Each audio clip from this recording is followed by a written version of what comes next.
Bayang nasa kadiliman, sa lilim ng kamatayan, ngayoy naliliwanagan.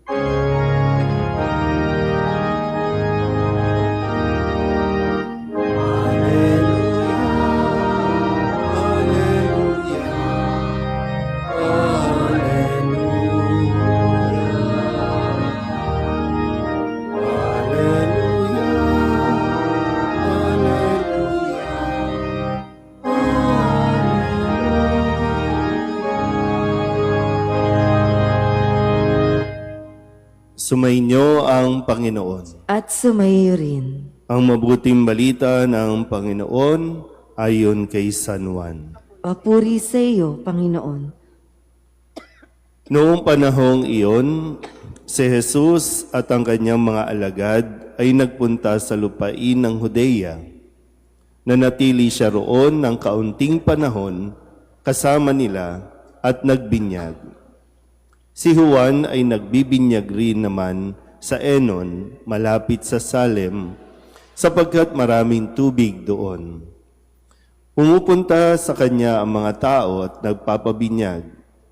Hindi pa nakabilanggo noon si Juan. Minsan, nakatalo ng mga alagad ni Juan ang isang Hudyo tungkol sa tanging paraan ng paglilinis. Kaya't pumunta sila kay Juan at sinabi sa kanya, Rabay, yaumpong lalaking kasama ninyo sa ibayo ng Jordan na inyong pinatotohanan ay nagbibinyag rin at nagpupunta sa kanya ang lahat. Sumagot si Juan, walang tatanggapin ng tao malibang ipagkaloob sa kanya ng Diyos. Kayo na rin ang makapagpapatunay na sinabi kong hindi ako ang Kristo. Sugo lamang akong mauuna sa Kanya. Ang babaeng ikakasal ay para sa lalaking ikakasal. Ang abay na naghihintay sa pagdating ng lalaking ikakasal ay lubos na nagagalak pagkarinig sa tinig nito. Gayun din naman, lubos na ang kagalakan ko ngayon, kailangang siya ay maging dakila at ako na may mababa. Ang mabuting balita ng Panginoon. Pinupuri ka namin, Panginoong Hesukristo.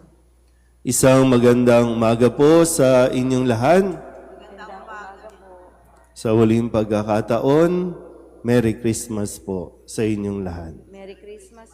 Ngayon po ay Sabado pagkatapos ng Epipanya o pagkatapos ng pagdiriwang ng Pasko ng pagsilang o pagpapakita ng Panginoon sa mamayang gabi sa ating liturhiya ay ang pagdiriwang na ng pagbibinyag ni Juan Bautista sa ating Panginoon na siyang ating narinig sa bahagi ng Ebanghelyo na sinasabi kay Juan na yung kanyang binautismuhan o bininyagan ay nagbibinyag na rin ngayon.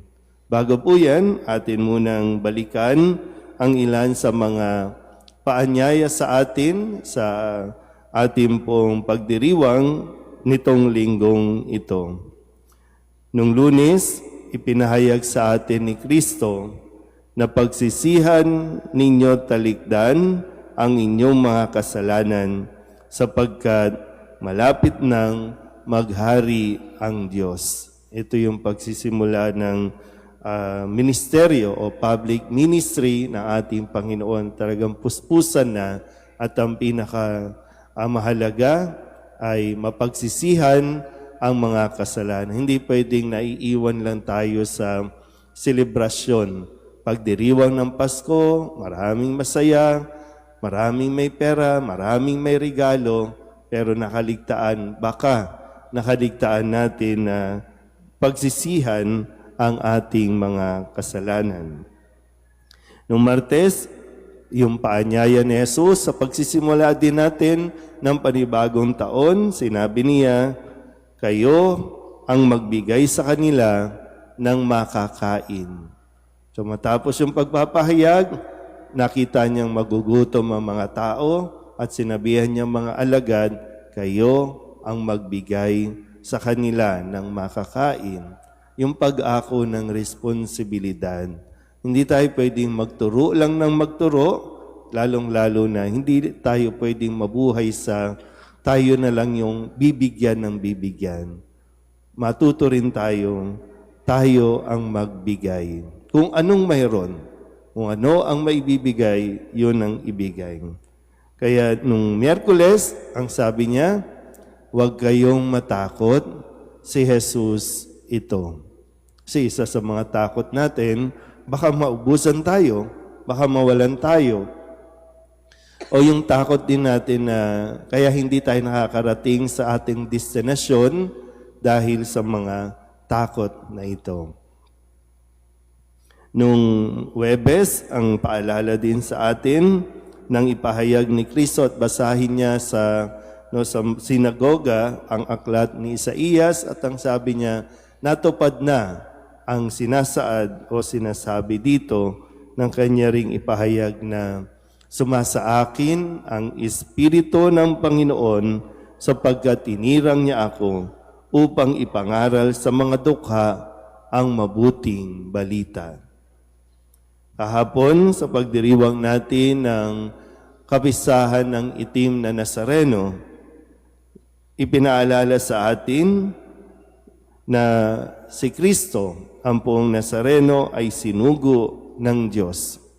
Sapagkat sinugo ng Diyos ang kanyang anak, hindi upang hatulan, maparusahan ang sanlibutan, kundi upang iligtas ito sa pamamagitan niya. At ngayon, kaugnay po ng tema, marahil dito rin po kinuha ang tema ng kapistahan ng itim na Nazareno na sinasabing, kailangan siya ay maging dakila at ako na may mababa. Dapat siyang itaas at ako na may bumaba.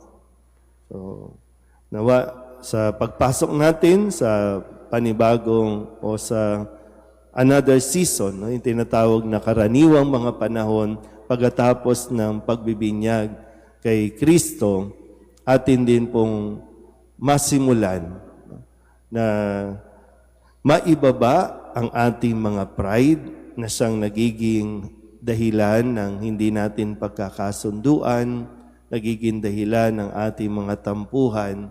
Kaya maganda po na matularan din natin ang halimbawa ni San Juan Bautista. Kasi, di ba, kung titingnan natin, sa ating pang-araw-araw na pagsisimba, sa pang-araw-araw nating pakikinig ng mga salita ng Diyos, ang isa sa inaasahan natin, nagkakaroon tayo ng maturity. Maging mature sa ating pananampalataya. At kapag ang isang tao mature, kayang-kaya niyang harapin yung mga insecurities niya sa buhay. Yung pagiging insecure, isa yan sa nagiging problema natin. No? Yung pag nakaramdam ka ng insecure, minsan kahit nga sa mismong asawa mo, hindi mo lang naman masabi, pero pag nai-insecure ka na, yan na nagsisimula yung magngit-ngit ka sa inis, sa galit, nauuwi sa pag-aaway-away. Kasi tinan nyo, sabi dito, lumapit yung iba kay Juan Bautista, yung bininyagan mo, ngayon nagbibinyag din. Pero ang attitude ni Juan, parang wala namang problema doon.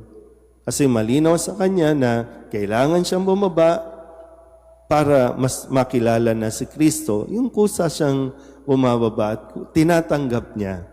Tapos na yung kanyang part. O kaya naman, okay lang. Kung dalawa kaming nagbibinyag, dalawa kaming nagpapahayag ng pagsisisi ng kasalanan, Anong problema doon?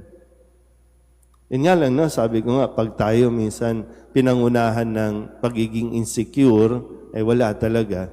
Ang tingin natin sa mga gumagawa din ng mabuti, naghahangad din ng kabutihan, threat para sa atin, na parang dapat ako lang. No? So, isa yun siguro, no, na mas makita natin. Kung tayo ba ay nagmamature na sa ating pananampalataya, na mas natutuwa tayong mayroong mga gumagawa at mas maraming gumagawa ng mabuti. Amen?